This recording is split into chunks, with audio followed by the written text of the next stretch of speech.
I really owe it to the Tower Theater. Okay. They saw things really early on because ACT started canceling on them. And so they brought us in before we knew what social distancing really was and before masks, before things shut down. We had this meeting about they thought that this was going to be bad. And so my response was like, if this is going to be bad, what would you need? And so they were able to kind of spell out what they would need. And then I was able to kind of, with our team, put together like, this is what Package America kind of needs, and start either, I mean, we did op-eds, we started tweeting out, we went to the highest levels of government, and really just we're basically like, don't make me come to Washington and burn this down. Like it was so much like confidence because we knew what needed to be done. And it really, what we were outlining was really what PPP ended up being. And that authentic interaction. I love social media because you're able to really get in front of people. It's kind of like being in the lobby. You could see the angst of some of the urban center small businesses and like, wow, this is beyond just what we're considering here in Oklahoma City, well beyond like any shutdowns.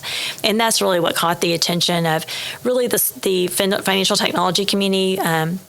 Whenever there was the first stimulus package that was coming out to Americans, so these were checks going out to Americans, Mark Cuban tweeted out that he wanted to partner with an FDIC insured bank, and the entire financial technology community on Twitter was like, Jill, Jill, Jill, Jill, Jill. And my phone started blowing up. And so I like text him or tweeted out my cell phone number, and I didn't get a response from Cuban. And then someone gave me his email, and I pitched him via email. Yeah. And so then we ended up collaborating in something within just a few days to get a model so that Americans could get stimulus checks faster, not just our customers, but everybody. And then when PPP started happening and the forgiveness tool, then that's where we partnered again. What was incredible about the Mark Cuban situation is that there wasn't a PR person or an assistant I was working with. It was Cuban. Yeah. And I had been criticized previously about being really present and that you're wasting time if you respond to every email or if you take every meeting. But to see him in this mode, he was taking every meeting. He was hundreds of emails that I would get pushed to me from him, like, can you look at this? Can you look at that?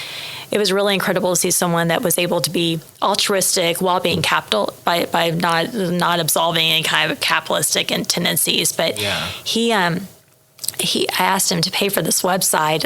I didn't ask him for anything, and I asked if he could pay for this particular website we were having for the Paycheck Protection Forgiveness Program. And he just said, hey, Ralph, send Jill our user ID and password for our AWS account. I mean, he didn't care about how much it was going to cost him.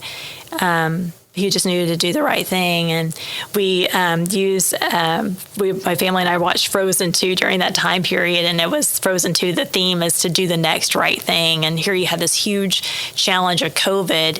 And there's no way anyone could say that this is how we're going to tackle all of it. Mm-hmm. And so that really became the theme for the bank was let's just do the next right thing that we see in front of us. And let's advocate for that and just keep going, kind of eating that elephant one bite at a time. And that's really what got us through it.